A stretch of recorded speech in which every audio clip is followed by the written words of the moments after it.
Welcome to Indo-European Podcast.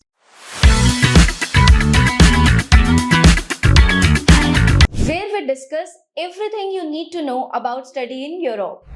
Today we have a very special guest with us. His friend have given him a nickname of the Encyclopedia of Europe. At the mere age of 18, he has started his counseling journey, ascending 19-year-old student in Europe. His career span over a course of 20 years, sending more than 5,000 students in Europe. His career span over a 20 years, sending more than 5,000 students in Europe. He is the visionary CEO of Indo-European.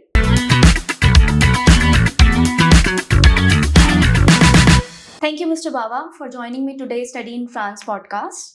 So as most of the people are, seen you already with a lot of practical information for studying in Europe. So today we will discuss this practical information related to why study in France. Thank you for hosting me, Kritika. And I think you're right. Students have a lot of information online, and I'm sure just like our podcast, there are a lot of other information as well available online. And the more students see the content, the better decision they can take. Right. So thank you for hosting me. You're welcome. So I would like to just first question is every student in their mind कि हमें France क्यों जाना चाहिए, France में ऐसा हमें क्या मिल रहा है, and specifically which comes under to Europe. तो यूजुअली लोगों के माइंड में इंग्लिश कंट्रीज ही आती हैं, but why Europe and specifically why France? So can you please dive some more information in this? Absolutely. So if you see French education system, so after Germany, जो सबसे बड़ी education industry है वो France में है. Right. French university attract the second biggest number international students after Germany. Okay. So as a country, they're very much welcoming for international students. France is famous for its business schools. Everybody knows it. Right. Top-notch business schools आपके वहाँ पे हैं, Triple Crown business schools आपके वहाँ पे हैं, और काफी सारी जो यूनिवर्सिटीज हैं फ्रांस के अंदर, पब्लिक यूनिवर्सिटीज हैं, वो या तो ट्यूशन फी चार्ज नहीं करती हैं या फिर they also charge a very nominal tuition fee at a public university. Right. But public universities में English taught programs are always less. So majority of the programs you see are available in the private sector or a semi-private business schools. So students who are looking at France as a study destination, because the opportunity is you study at a lower cost as compared to Australia, New Zealand and Canada, number one. Right. आपकी जो tuition fee है approximately it comes out to be around about 8,000 euros to 10,000 euros for bachelors and 10,000 euros to 15,000 euros for masters. So basically cost is the first thing in India. India is a very price sensitive market, right? As soon as you see the cost is lesser, people have more inclination towards those things. Right. Second, people also have post study work visa. Right. Indian student always want to see मुझे कहाँ पे PSW मिलेगा. Right. अगर PSW अच्छा है तो वो countries automatically बच्चों की फेवरेट बन जाती हैं. और फ्रांस में तो 2 साल का PSW है, पोस्ट स्टडी वर्क वीजा है स्टूडेंट्स के लिए. सो अगर आप 1 साल की मास्टर्स के लिए जा रहे हो या आप 2 साल की मास्टर्स के लिए जा रहे हो, दोनों ही केस में आपको अलाउड है स्टे बैक फॉर 2 years के लिए, जो कि एक्सटेंडेबल भी है into a work visa and eventually leading to a permanent residency also. Right. So cost एक चीज हो गई, अपॉर्चुनिटी PSW की दूसरी हो गई. थर्ड आता है फ्रांस एज ए कंट्री वैसे ही बहुत फेमस है. It's one of the biggest tourist destination. Right. Paris is the one city जो सबसे ज्यादा ट्रैवल्ड है लोगों की. सो अगर आप यूरोप की बात करते हो तो आप जर्मनी की बात करते हो, बर्लिन करते हो, आप एम्स्टर्डम करते हो नीदरलैंड्स में, आप फिर पेरिस बोलते हो. अगर यूरोप घूमने जा रहे हो तो पेरिस एक पहला ऐसा सिटी है जो मेरे ख्याल 10 में से 9 लोग बोलेंगे ही बोलेंगे, because it's very popular city. Right. तो ये भी एक रीजन है कि it's a popular country, it's a popular city, and the opportunities जो है वहां पे, right, the international students are very welcome. And India France जो रिलेशनशिप है वो बहुत स्ट्रांग है. See, आज फ्रांस के लोग आज तो जा नहीं रहे इंडिया से, फ्रेंच फ्रांस से पढ़ने के लिए लोग काफी सालों से जा रहे हैं. आज अगर आप चेक करते हो कि यूरोपियन यूनियन के अंदर से कौन सी ऐसी कंट्रीज हैं जिन्होंने अपनी एजुकेशन को प्रमोट करने के लिए लोकल इनिशिएटिव्स लिए हैं इंडिया में, तो एक काम आता है जर्मनी का नंबर 1 पे, जिसे हम Right. कहते हैं गोथे सेंटर्स खोल दिए अपने, राइट, जर्मन लैंग्वेज सिखानी शुरू कर दी Right. लोगों को। तो गोथे Right. सेंटर क्या है? गोथे सेंटर कोई प्राइवेट तो है नहीं, वो तो आपके जर्मन गवर्नमेंट के ही है। Right. इसी तरह से आपने कैंपस फ्रांस खोले। Right. सो जर्मनी और फ्रांस दो ऐसी कंट्रियां हैं जिन्होंने अपनी एस्टैब्लिशमेंट्स खोल रखी हैं, अपनी इंस्टीट्यूशंस की प्रेजेंस खोल रखी है। अब कैंपस फ्रांस जो एक बॉडी है, वो बेसिकली आपके अलॉन फ्रांसिस हो गए। Right. अलॉन फ्रांसिस से आपको लैंग्वेज मिलती है। Right. सो फ्रेंच लैंग्वेज सीखनी है तो अलॉन फ्रांसिस चले जाओ। Right. अगर आपको एजुकेशन लेनी है तो कैंपस फ्रांस इंक्लूड हो जाता है, Right. जहां से आपको नॉलेज मिलती है। सो कहने का मतलब ये हो गया कि काफी डीप रूट में अगर देखा जाए, इनकी रूट्स काफी डीप है इंडिया में, because they are very clear that the India is their most targeted market in the world. Right. So welcome to study in France. Nice, nice. That's really impressive. That's really impressive for the students. So my next question to you, why we should study in France? So if I'm talking about the accommodation part, so what accommodation benefit student can avail in France? See number 1, जो accommodation costing है 700 euros से 900 euros per month है। Okay. अब 900 is expensive side. अगर आप Right. Paris में रह रहे हो, यू विल Right. पे more money. Right. So 700 to 900 euros you are paying. Outside Paris, it's 600 to 700. Okay. Sometimes even 500 also. Sometimes, but Okay. अगर मोस्टली सिटीज में देखा गया है कि आप 500-600 तो पे करते ही हो। Mm-hmm. इसमें आप जब भी कोई इंटरनेशनल स्टूडेंट फ्रांस में पढ़ने जाएगा, उसको जो एक सपोर्ट मिलता है, उसको लोकल गवर्नमेंट से एक सपोर्ट मिलता है, जो कि 35 to 45% of the cost of the accommodation cover करता है। Okay. एग्जाम्पल 180 यूरो से लेके 210 यूरो तक आपकी जो कॉस्ट है, वो लोकल गवर्नमेंट बॉडी पे करती है, आपको रिवर्स करती है, आपको रिफंड करती है, जो कि आप अपने अकोमोडेशन में पे कर रहे हो। तो इसको आप एक तरह से कह सकते हो कि ये एक अकोमोडेशन स्कॉलरशिप है Nice. From the government to the international students. So Okay. मोटे मोटे में अगर पकड़ता हूँ कि मेरी अकोमोडेशन लेट्स सपोज से 600 यूरो 700 यूरो की है, और मुझे 200 यूरो वापस मिल गए, तो मुझे 500 देने पड़े। Right. That's right, really and इसका interesting. कोई क्राइटेरिया नहीं है कि आपके इतने परसेंट मार्क्स होंगे तो मिलेगा। ये स्पेसिफिकली आपको मिलती है अकोमोडेशन के लिए, और गवर्नमेंट से इसका आपके मार्क्स से कोई मतलब और नहीं ये है। सारे स्टूडेंट्स को मिलती है, Absolutely, whether it's bachelor's, master's. absolutely, and Okay. then you also of course you have to do the paper work, तो आपको करना पड़ेगा इसके Right, लिए, right, right. लेकिन ये अवेलेबल है और बच्चे इसको अवेल भी करते हैं। तो आपकी कॉस्ट ऑफ जो अकोमोडेशन है 35% तो कम ही हो गई। Right. ठीक है, सो मोटा मोटा पकड़ लो कि आप 500 यूरो तो खर्चोगे। अगर आप जर्मनी जा रहे हो, फ्रांस जा रहे हो, फिनलैंड जा रहे हो, नीदरलैंड जा रहे हो, नीदरलैंड और एक्सपेंसिव है, बेल्जियम जा रहे हो, इन सब कंट्रियों में आज यूरोप को हम 2 हिस्सों में डिवाइड करते हैं। तो यूरोप ए और यूरोप बी में करते हैं, जहां पे हम कह रहे हैं France, Germany, Sweden, Norway, Denmark, ये एक यूरोप हो गया, और दूसरा यूरोप आ गया आपका Lithuania, Latvia, Estonia, Poland, Slovakia.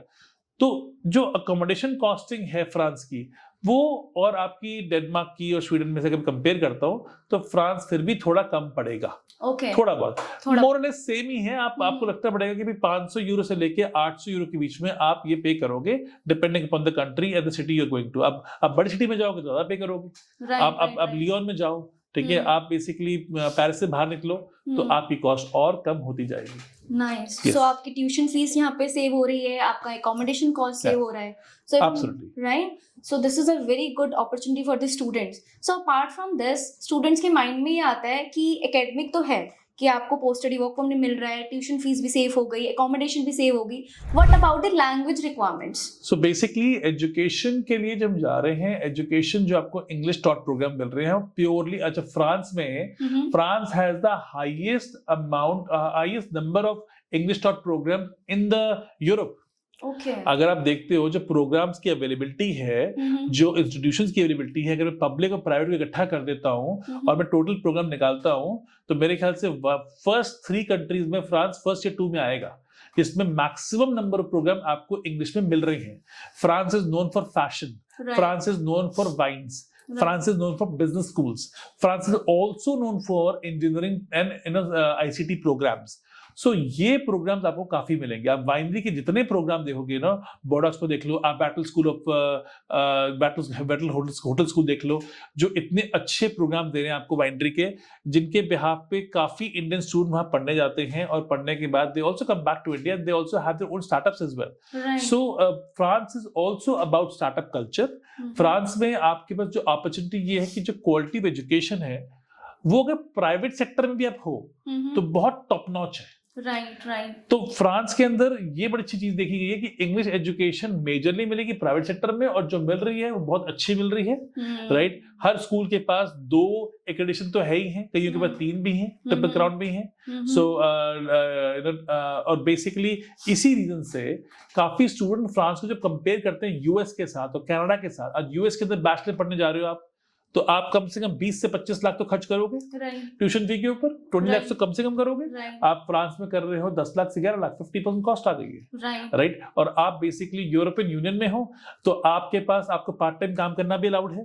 Right, secondly आपके पास यूरोपियन यूनियन का वीजा है, तो आप और कंट्रियों में भी अपनी इंटर्नशिप या फिर आप अपना जॉब सीकर भी यूज कर सकते हो। तो काफी लोगों को पता नहीं है कि जब फ्रांस आपको जॉब सीकर देगा तो सिर्फ फ्रांस का जॉब सीकर नहीं है, वो पूरे यूरोपियन यूनियन का है। सारी कंट्रीज में आप यूरोपियन यूनियन में जा सकते हो। एब्सोल्युटली, अगर मुझे जॉब की इंटरव्यू देनी है जर्मनी में तो मुझे कौन रोकेगा इस चीज के लिए? कोई नहीं रोकेगा। हाँ, मुझे ऑब्वियसली वहां इंटरव्यू देने में कोई नहीं रोक रहा, मैं इंटरव्यू दूंगा, इंटरव्यू देके वापस आऊंगा, मेरा सिलेक्शन हो जाता है, मैं अपना ऑफर लेटर लेके जर्मन इमिग्रेशन ऑफिस जाऊंगा या एम्बेसी ऑफ जर्मनी में जाऊंगा जो कि पेरिस में है, और वहां जाके अप्लाई कर दूंगा।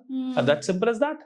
सो आई थिंक फ्रांस एक अच्छा ब्रांड है एजुकेशन सेक्टर में, बहुत सारी अपॉर्चुनिटीज दे रहा है स्टूडेंट्स को। लेकिन आप फ्रांस को ये नहीं कहते, आप उसे कंपेयर नहीं करोगे पोलैंड के साथ। कॉस्ट का डिफरेंस आ जाएगा। वैसे देखा जा रहा है तो अब ईस्टर्न यूरोप में भी फीसें कोई उतनी सस्ती नहीं रह गई है। ठीक है, वो भी 4-5-6 हजार यूरो पहुंच चुकी हैं। राइट, तो यहाँ पे आपको अच्छी क्वालिटी एजुकेशन मिल जाती है एट अफोर्डेबल प्राइस। राइट, तो आप कह रहे हैं कि ट्यूशन फीस 10 लाख में बच्चा पढ़ सकता है? एब्सोल्युटली, 10 लाख में तो आई थिंक कहीं पे भी नहीं है। नहीं, कहीं पे है मेजरली नॉन इंग्लिश कंट्रीज में तो बिल्कुल नहीं है। देखिए, इंग्लिश कंट्री में, कनाडा, ऑस्ट्रेलिया, न्यूजीलैंड में तो फिर आप उससे कंपेयर अगर करते हो तो ऑटोमेटिकली फीस सस्ती पड़ेगी। तो आज की डेट में ग्लोबलाइजेशन अगर हम देख रहे हैं, we see the visa refusal rate, students are applying for US visas, उन्होंने इतने पैसे भरे, उन्होंने सैट करा, उन्होंने आइल्स करा, सब कुछ करा, उसके बाद आपने यूएस एम्बेसी की अपॉइंटमेंट भी ली। उसके लिए भी आप उसको ब्लैक मार्केट में खरीद रहे हो टेक्निकली, लोगों को तो मिलती नहीं अपॉइंटमेंट। तो आजकल बच्चे क्या करते हैं, बेसिकली यहाँ वहां से चूज करते हैं। अब फ्रांस के अंदर ये सारा प्रोसेस बहुत सिंप्लीफाइड है, और इसके अंदर एडमिशन वीजा जो है बड़ा ही सिंप्लीफाइड प्रोसेस में है। अगर आपके पास अपनी खुद की ट्यूशन फी पे आप कर देते हो, और आपके वो लिविंग एक्सपेंसेस हैं, आप एजुकेशन लोन दिखा दो, आपने पेरेंट्स को स्पॉन्सर बना लो, आपने ग्रैंडफादर को स्पॉन्सर बना लो, आप बहुत सारी अपॉर्चुनिटीज हैं आपके पास करने के लिए। सो फ्रांस गवर्नमेंट जो है, उनका मोटो बड़ा क्लियर है कि वो इंडिया पे बहुत फोकस कर रहे हैं। और आप देखोगे फ्रांस के ना हमेशा हर साल एक स्टडी इन फ्रांस टूर होता है जो गवर्नमेंट ऑफ फ्रांस ऑर्गेनाइज कराती है इंडिया के अंदर। और वो मैं हर साल जब उसको टूर को देखता हूँ, जब मैं वो इवेंट में जाता हूँ, आई सी मैसिव क्राउड, नॉट क्राउड, पांव रखने की जगह नहीं मिलती मेरे को। वो इतने भरे होते हैं क्योंकि students are looking at France as a study destination massively. And आजकल जो यंग स्टूडेंट्स हैं, they want to go to new destinations. Right, France हो गया, नीदरलैंड्स हो गया, इटली हो गया। So I think France becomes as one of the top 2 players of European higher education sector in India. Right. That's really interesting. And if I'm talking about living cost, तो बच्चे की living cost कितनी आती है वहाँ पे? So living cost जैसे हमने बात करी अभी कि accommodation तो आपकी 500 से 700 यूरो आ ही रही है, और 900 तक भी पहुंच जाएगी अगर आप पेरिस में हो। जितनी lavish आप अपने हॉस्टल लोगे या अपना accommodation लोगे, उतना आपको living so expensive पड़ेगी। But food cost की अगर हम बात करते हैं, food cost approximately 200 to 300 euros depending upon. So students in Paris 1200 euros, 1000 to 1200 euros, and outside Paris 700 euros, including food and living together. So total overall अगर हम cost निकालें 1 year की tuition fees and 1 year की living cost, तो दोनों को मिला के बच्चे का ऑन एन एवरेज INR में कितना अमाउंट बच्चा स्पेंड करता है? सो हम बात कर रहे हैं फूड एंड लिविंग की भी निकालते हैं तो काइंड ऑफ आप somewhere like 10 lakh to 11 lakh rupees तो आप स्पेंड करोगे आपकी फूड एंड लिविंग के ऊपर। तो और 10 लाख आप दोगे आपकी ट्यूशन फी के ऊपर। सो बेसिकली ट्यूशन फी पे ही आप काइंड ऑफ बचा सकते हो इंग्लिश कंट्री कंपैरिजन में। बाकी फ्रांस कोई आप पेरिस में रहोगे तो आप एक्चुअली पेरिस में रहोगे, कनाडा में रहो, आपकी कॉस्ट ऑफ लिविंग सेम ही है। लेकिन अगर आप पेरिस से बाहर जाते हो तो बैचलर स्टूडेंट्स के लिए मैं हमेशा कहूंगा कि पेरिस से बाहर ही कुछ ले, क्योंकि पेरिस से बाहर लोगे तो सस्ता पड़ेगा। आपको अच्छा। 3 साल की बैचलर करनी है। मैंने मोस्ट इंपॉर्टेंट थिंग, आप 12th के बाद बैचलर कर सकते हो डायरेक्टली, आपको कोई फाउंडेशन नहीं करना पड़ता, दैट्स रियली कोई इंटरेस्टिंग। प्री बैचलर नहीं करनी पड़ती आपको। और आपको आइल्स भी जो है फ्रांस के अंदर मैंडेटरी नहीं है, लेकिन अगर आपका आइल्स होगा तो आपका जो इंटरव्यू होना है फ्रेंच एम्बेसी के साथ, वो जो है, जो कि कैंपस फ्रांस में होता है, वो बेसिकली आपका बड़ा अच्छा एक इंप्रेशन बढ़ता है। पर एडमिशन के लिए आपको आइल्स नहीं चाहिए, और वीजा के लिए भी कहीं लिखा नहीं आइल्स चाहिए। बट मैं हमेशा रिकमेंड करूंगा कि अगर आप फ्रांस जा रहे हो तो आप आइल्स कर लो फॉर सेफर साइड। क्योंकि होता क्या है ना, जब आप आइल्स नहीं करते हो तो इंडिया से बहुत सारे स्टूडेंट्स फ्रांस अप्लाई कर रहे हैं, आइल्स नहीं करना पड़ता। तो जिनकी इंग्लिश पुअर है वो भी कर रहे हैं, जिनकी इंग्लिश अच्छी है वो भी कर रहे हैं। सो टेक्निकली अगर आपके आइल्स है ना, तो आपकी एप्लीकेशन ऑटोमेटिकली साइड में आती है, आपको एक अलग नजरिए से देखा जाता है। ये मैं अपने एक्सपीरियंस से बता रहा हूँ, मैं कोई मैं ये नहीं कह रहा हूँ कि एम्बेसी की रिक्वायरमेंट है या बीएफएस की रिक्वायरमेंट है, बट ये बहुत स्ट्रांगली मेरा एक सजेशन रहेगा किसी के लिए भी, चाहे आप हमसे अप्लाई करो या आप कहीं और से अप्लाई करो, बट डेफिनेटली आप आइल्स को जरूर करिए, क्योंकि आइल्स करने से आपके पास अपॉर्चुनिटी, वीजा की जो चांसेस है बढ़ जाएंगे। लेकिन अगर आप चूज कर आइल्स नहीं करना, पीटी कर लो, आप डुओलिंगो कर लो, राइट, कुछ कर लो उसके अंदर, ताकि एक अलग स्टैंड आउट करे आपकी एप्लीकेशन। क्योंकि फ्रांस में काफी स्टूडेंट ऐसे हैं जो अपनी एप्लीकेशन लॉन्च कर रहे हैं कि वीजा रिफ्यूजल आ रहे हैं, क्योंकि मोस्ट ऑफ स्टूडेंट्स को ये नहीं पता कि वीजा फाइलिंग थोड़ी टेक्निकल है। आजकल वीजा रिफ्यूजल्स बहुत आ रहे हैं। बिल्कुल, वो इसलिए आ रहे नहीं, वो इसलिए ऐसा नहीं है, वो इसलिए आ रहे हैं क्योंकि आपकी एप्लीकेशन को आपने टेक्निकली बनाया नहीं। सी वीजा में ना 4 डॉक्यूमेंट नहीं लगाने आपको, आपको बेसिकली ये देखना है 4 वो डॉक्यूमेंट लगाने जो वीजा ऑफिसर देखना चाहता है। सो कहीं ना कहीं स्टूडेंट्स वहां गलती कर रहे हैं, और काफी ज्यादा हमने देखा कि इस साल तो बहुत ज्यादा स्टूडेंट में अप्रोच कर रहे हैं कि उनके वीजा रिफ्यूज हो रहे हैं, और क्योंकि लोड बढ़ रहा है, राइट, लोग यूरोप जाना चाहते हैं। आप देखेंगे कि पहले एड यूरोप की इतनी नहीं आती थी फ्रांस की, और अब धड़ाधड़ एड आनी शुरू हो जाती है। तो बिकॉज डिमांड बढ़ रही है, people want to explore new destinations. मैं क्यों वही सेम जगह पे जाऊं जहां हजारों इंडियंस पढ़ रहे हैं, कनाडा के अंदर, राइट, या ऑस्ट्रेलिया के अंदर यूनिवर्सिटी में जाऊं। और तो इसलिए I think the France is very upcoming, नहीं है, मैं कहूंगा बहुत ही पहले से अपकमिंग था, अब तो ये बहुत एक्सपैंड कर गए हैं इंडिया के अंदर, और they are also looking at quality student. अगर आपके मार्क्स कम है, एक में बात जरूर, बिल्कुल, अगर आपके मार्क्स कम है तो मैं आपको जरूर बताना चाहूंगा कि अगर आपके 60% से कम मार्क्स हैं या 55 से नीचे मार्क्स हैं, तो आप फ्रांस बिल्कुल अप्लाई ना करें। आप एटलीस्ट मिनिमम 55%। हाँ, कहीं लिखा नहीं हुआ, कहीं लिखा नहीं हुआ। मैंने खुद एक वर्कशॉप अटेंड करी थी एम्बेसी ऑफ फ्रांस की। I was there as a participant and I was invited by the embassy of France, जहां पे हमें ट्रेनिंग मिली थी। और उस ट्रेनिंग के अंदर ये बात बहुत खुल के डिस्कस हुई थी कि भाई जो स्टूडेंट्स आ रहे हैं, हमें क्वालिटी स्टूडेंट चाहिए, हमें जंक नहीं चाहिए, हमें मोटिवेटेड स्टूडेंट्स चाहिए, and this is right also. You know, why should they give you the visa if you're not very motivated, you know, in your education? तो मोटिवेशन आप कहाँ से लेके आएंगे? आप सबसे पहले अपनी एकेडमिक से लेके आएंगे, फिर अपने फंड से लेके आएंगे। अगर आपकी एकेडमिक से 55% मार्क्स हैं, तो आप प्लीज फ्रांस ना अप्लाई करें। मेरा आपको सजेशन ये है, ऐसा नहीं है कि हम एडमिशन नहीं करा देते, एडमिशन तो करा देंगे आपका, वीजा के चांसेस जो है थोड़े खराब हो जाते हैं। Until and unless you have a very strong applicant, आप एक कोई इंटरनेशनल प्लेयर हैं, राइट, आपके मार्क्स उस वजह से खराब रहे, आप पहले यूरोप बहुत ट्रैवल कर चुके हैं और आप स्पोर्ट्स मैनेजमेंट के प्रोग्राम पे जा रहे हैं, तो अगर वहां 55 मार्क्स भी हैं, 50 भी होंगे, तो वीजा ऑफिसर देखेगा इस चीज को कि यार ये जा तो अपने रिलेवेंसी में रहा है, पहले ही इंटरनेशनल खेला हुआ है, 6 चक्कर वो वर्ल्ड के मार चुका है, तो this guy is going for right program, I have to give the visa. तो ये चीजें बड़ी देखनी पड़ती हैं, तो इसलिए मैं जरूर सजेस्ट करूंगा लोगों कि आप एक अच्छा कंसल्टेंट हायर करें जहां पे आपको वो अच्छी गाइडेंस दे, ताकि उन्हें समझ में आए कि मुझे फ्रांस अप्लाई करना चाहिए नहीं करना चाहिए। मेरे पास एक स्टूडेंट है हमारे चैनल में, मैं डिस्क्रिप्शन में डाल दूंगा उसका लिंक जरूर आपके इस पॉडकास्ट के लिए। उसकी स्पेसिफिकली उसने बोला मुझे कि सर मैंने अप्लाई किया था किसी कंपनी के थ्रू, और उन्होंने मेरा फ्रांस का रिफ्यूजल आया, वो एक बार आया, फिर 2 बार आया, 2 बार आने के बाद वो बहुत ही उसका मोराल बहुत डाउन हो चुका था। फिर जब मैं उससे मिला बैठ के और मैंने उसको नीदरलैंड्स में मिला, मैं अभी इस समय नीदरलैंड्स में है, वो एम्स्टर्डम में पढ़ रहा है, तो जब मैं उससे बात करी तो उसने मुझे अपनी स्टोरी बताई कि तो जब स्टूडेंट को ना गाइडेंस अच्छे से नहीं मिलती है ना, तो वही गलतियां होती हैं। राइट, तो I think, गाइडेंस की वजह से बहुत guidance- लैग कर जाते हैं स्टूडेंट्स। ये देखिए हर चीज ऑनलाइन अवेलेबल है ना, बट तो सही यूज कैसे करना है वो बच्चों को पता नहीं है। Absolutely, it's like hiring a consultant. मैं आज आपके इस पॉडकास्ट से जरूर बताना चाहूंगा कि hiring a consultant is like hiring a advocate, right. True. तो आप बेसिकली आपने अगर कोई छोटा मोटा काम कराना है तो आप बेसिकली किसी को भी हायर कर लो। आपको कोई अपोस्टल कराना है, आपको कोई पीसीसी करानी है, आपको नहीं आती है, आपने किसी को बोला, आपने 200-400-500 रुपए 1000 रुपए दिए, आपने काम करा लिया। लेकिन अगर मान लेते आपने 10-20 लाख रुपए खर्चने हैं, राइट, और आप सोच रहे हो कि मुझे एक्सपर्ट गाइडेंस चाहिए, तो फिर आपको उसके लिए एक्सपर्ट ढूंढना पड़ेगा ना। आप लोअर कोर्ट के एडवोकेट को सुप्रीम कोर्ट में नहीं लड़वा लोगे, right, of course they have the expertise. Absolutely, वो एक्सपर्टीज है तो वो इमीडिएटली बता सकते हैं कि केस कितना वीक है, स्ट्रांग है। Very true. देखिए ये बड़ी सारी चीजें ना बड़ी प्रैक्टिकल हैं, लेकिन in India what happen is we always look for the convenience. So let's suppose say मैं आज एक बच्चा बैठा है जयपुर में, कहेगा मैं जयपुर में किसी को ढूंढ लेता हूँ, राइट, जो मेरी हेल्प कर देगा, बजाय ये ढूंढने के कि इंडिया में वो कौन है जो मेरे को फ्रांस में हेल्प कर सकता है, राइट। और आजकल तो वैसे भी सब कुछ जूम पे हो गया, ऑनलाइन तो बेसिकली है ना। तो लेकिन वो ये कि ये हमारे कंज्यूमर को, हमारी ऑडियंस को स्मार्ट होना पड़ेगा कि मुझे चाहिए क्या है, राइट। तो अगर मुझे स्पेसिफिकली ये चीज चाहिए तो मैं उसका ही एक्सपर्ट ढूंढूं।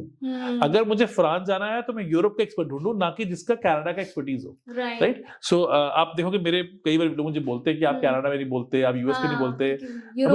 मुझे 20 साल हो गए, 20 साल में मैंने आज तक कभी एक वीडियो नहीं बनाया जिसमें मैं कहूं कि आप कनाडा के बारे में बोलोगे। कि of course we send shoot to Canada, we have different leadership, Canada leadership different है, यूएस की डिफरेंट है, जर्मनी की डिफरेंट है। बट कहीं ना कहीं ये बहुत इंपॉर्टेंट है कि स्टूडेंट को आज समझना पड़ेगा कि अगर मैं फ्रांस जा रहा हूं तो मैंने एडमिशन कहाँ लेना है, कौन से कॉलेज में लेना है। कुछ ऐसे कॉलेज भी आ जाते हैं, देखो जहां से प्राइवेट सेक्टर शुरू आता है, वहां पे डॉजी कॉलेज हैं। और मैं बिल्कुल आज ओपनली आपको बता रहा हूं, आज मैं लिंक देने वाला हूं आपको, आज मैं ओपनली बताऊंगा ये बात, लिंक डिस्क्रिप्शन डाल दूंगा कि वो फ्रांस के कौन से कॉलेज हैं जिनको गवर्नमेंट ऑफ फ्रांस ने, फ्रेंच एम्बेसी ने बैन किया है कि आप इनमें अप्लाई नहीं कीजिए। अगर आप प्लेसमेंट्स भी दे रहे हैं, बिल्कुल। एसआरएच ग्रुप है, एक मैं अगर ठीक से प्रोनाउंस कर रहा हूँ, एसआरएच कुछ ग्रुप में लिंक में डाल दूंगा, जो ग्रुप डाला उन्होंने कि भाई इसमें आपने नहीं अप्लाई करना, एम्बेसी बोल रही है, खुद ही बोल रही है। बच्चे अप्लाई कर रहे हैं, नहीं, बच्चों ने अप्लाई किया, पैसा मारा ना उनका, जब पैसे रिफंड नहीं आए लोगों के। अब जिन बच्चों ने पैसे भेजे, डायरेक्टली भेज दिए, अब उनको नहीं पता था कि ये कॉलेज में नहीं अप्लाई करना, तो ये पता कैसे चलेगा बच्चों को? अगेन आपको एक्सपर्ट गाइडेंस लेनी पड़ेगी, तो आपको समझना पड़ेगा कि बेसिकली ऑटोमेटिकली हम जिस भी इंस्टीट्यूशन को रिप्रेजेंट करते हैं, we have gone there, we have seen them, we have student there, वो सारे परखे हुए हैं। अब कई ऐसे कॉलेजेस हमें अप्रोच कर रहे हैं आजकल और जो कहते हैं कि हम फ्रांस में आपके स्टूडेंट को प्रपोज, हमारी रिक्रूटमेंट करो। हम नहीं करेंगे उनके लिए, राइट। मैं अभी भी अगले महीने में सितंबर में फ्रांस में होऊंगा। मैं वहां पे बैठ के, मेरी मीटिंग्स है वहां पे, मैं वहां बैठ के यूनिवर्सिटी से मीटिंग कर रहा हूँ, मैं काफी स्टूडेंट से मीटिंग करने वाला हूँ, क्योंकि फ्रांस को लेके आई थिंक अब जो आने वाला टाइम है वो बहुत ही ज्यादा रिक्रूटमेंट एक्टिवली होगी, क्योंकि इस समय इंडो फ्रेंच जो कनेक्शन देखोगे, जो हमारे मोदी जी वहां पहुंचे, जिसकी वजह से हमारा ये 2 साल का जो PSW भी आया, तो आई थिंक कहीं ना कहीं ये बहुत ही एक लॉन्ग टर्म अप्रोच है फ्रांस की कि मैं इंडिया से टैलेंट एक्विजिशन करूं। सो टैलेंट मांग रहा है इंडिया से, उनके लिए एलुमनाई वीजा खोल दिया कि भैया अगर तुम फ्रांस के एलुमनाई हो तो तुम एक वीजा अप्लाई करो, उस वीजे के थ्रू तुम फ्रांस में आके जॉब ढूंढ सकते हो बैठ के। तो ये एलुमनाई वीजा खोला उन्होंने, उन लोगों के लिए जो फ्रांस से पढ़ के वापस चले गए इंडिया, उनको भी उन्होंने अपॉर्चुनिटी दे दी। तो इसका मतलब they are opening the doors for people who have talent and who want to bring something on table for French education system. Right, true.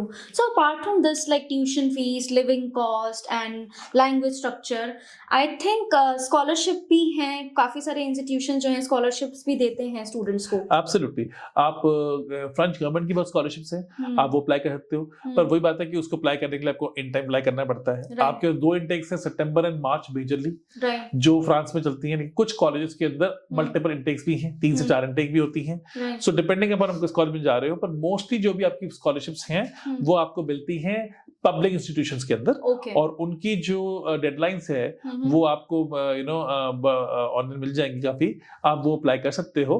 अगर आपका प्रोफाइल अच्छा है तो definitely yes you can apply for scholarship to different universities and also for the government scholarships. Okay that's perfect, yes, जहां आपकी living cost और tuition भी दोनों कवर हो जाती है। Okay that's really interesting. Absolutely. तो उसके लिए बच्चे डेफिनेटली हमें रीच आउट भी कर सकते हैं, we can Absolutely. Also guide them. Absolutely. And apart from that I would like to know कि अभी अगर हमें नेक्स्ट इनटेक के लिए एप्लीकेशन करनी है तो कब से हमें प्रोसेस स्टार्ट करना पड़ेगा उसके लिए? सी अपने यूरोप के अंदर थोड़ा सा ये हो गया कि पहले हम कहते 3 महीने पहले प्रोसेस स्टार्ट कर लो, अब हम कह रहे हैं कि कम से कम 6 महीने पहले कर लो, क्योंकि एडमिशन से लेके वीजा तक लेके जो अपॉइंटमेंट का सिस्टम है ये सब कुछ काफी कॉम्प्लिकेट होते जा रहा है, क्योंकि लोड बहुत पड़ रहा है। पहले मैं 3 महीने में होता था, अब मैं कह रहा हूँ 6 महीने कम से कम पहले अपनी प्रोग्राम स्टार्ट करो, मिनिमम 6 महीने कर दो।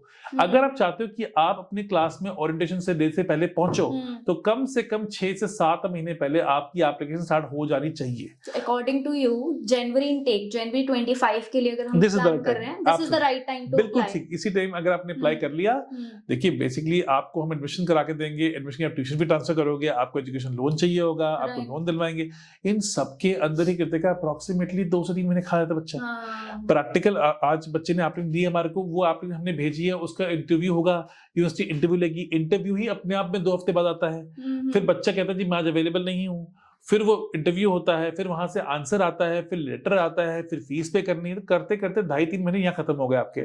फिर आपने एम्बेसी में अपने कैंपस में अपॉइंटमेंट लेनी है, वो अपॉइंटमेंट ही महीने भर बाद की मिल रही है, तो क्या कर लोगे आप? ट्रू। तो ये सब कुछ जब मैं ऐड ऑन कर रहा हूँ तो 6 महीने तो पूरे हो गए मेरे। तो स्टूडेंट्स क्या करते हैं, वो समझते नहीं है इस बात को, सोचते हैं कि भाई लास्ट में जाएंगे हमारा काम हो जाएगा, और वही स्टूडेंट सबसे ज्यादा सफर करते हैं। हमारे पास स्टूडेंट्स है, मैं आपके आई एम श्योर हमने एक ब्लॉग बनाया है जिसमें हम डालने वाले हैं ऐसे स्टूडेंट जिनको हमने फिनलैंड के लिए लिया। मैं आपके सामने एक बच्चा रखूंगा जो कहेगा जी कि मेरा तो टीआरपी कार्ड आ चुका है, और बहुत पहले आ गया सितंबर इनटेक के लिए, और दूसरा बच्चा कह रहा है जी मैं तो अप्लाई भी नहीं कर पा रहा हूँ, डेट नहीं मिल रही। तो मैंने अपनी हमारी टीम में किसी को बोला ये चीज के लिए, हमारे जो फिन एक्सपर्ट है कि आप प्लीज उनको बुलाओ ताकि लोगों तक बात तो पहुंचाए कि अर्ली अप्लाई करने वाला क्या कह रहा है और जिसने लेट अप्लाई करने वाला वो क्या कह रहा है। और दोनों ही हमारे स्टूडेंट हैं, और दोनों ही हमारे साथ जा रहे हैं, दोनों ने सेम सर्विसेज ले रखी है। एक हमारे साथ वेरी हैप्पी है और दूसरा बहुत डिसअपॉइंटेड है क्योंकि वो लेट आया है। एब्सोल्युटली लेट आओगे तो फिर एडमिशन कैसे होगा? एडमिशन तो हो गया, अब आपकी डेट नहीं मिल रही, मैसेज प्रोसेस ही नहीं हो पाएगा। एज ए कंसल्टेंट मैं आपको फ्रेंच एम्बेसी में, फ्रेंच यूनिवर्सिटी इंस्टीट्यूशन में एडमिशन करा सकता हूँ ना, लेकिन अगर एम्बेसी में डेट की अपॉइंटमेंट में डेट मिल रहा है तो क्या आपको क्यू में आना पड़ेगा, और जब क्यू में आओगे तो टाइम लगेगा। तो अगर आप पहले आ गए थे तो क्यू का टाइम बनाने के बाद, वीजा की प्रोसेस टाइम बनाने के बाद भी आपको टाइम पे पहुंचना है। यूनिवर्सिटी कहती है हमें इससे मतलब नहीं है कि आप कितनी देर लगा के आए हो, आप लेट हो मतलब लेट हो, वो आपको खुद कवर करना है। तो ये आज की डेट में लोगों को समझना पड़ेगा कि अगर आपने 2 महीने की एजुकेशन मिस कर दी है, आप कैसे पास करोगे फर्स्ट सेमेस्टर? यूनिवर्सिटी तो आपको दे नहीं रही है, सिंपल थोड़ा सपोर्ट दे देगी। तो वो जो स्टूडेंट्स है ना वो समझते नहीं, इंडियन स्टूडेंट्स काफी देखा है कि नहीं हमें ऑन टाइम अप्लाई करना पड़ता है। सो इसीलिए मेरा सजेशन ये रहेगा कि अगर स्टूडेंट ने फ्रांस जाना है जनवरी में, which is a very good country, और अगर आपके 60+ मार्क्स हैं तो आप डेफिनेटली अपनी एप्लीकेशन फ्रांस में लगाइए, एंड फ्रांस के अंदर एप्लीकेशन लगा के अपना नेक्स्ट इनटेक जो है उसके लिए अप्लाई करें। Perfect. I think this information will give them major clarity. The accommodation, fees, and everything we have already covered all the information. Thank you so much. Thank you so much for that.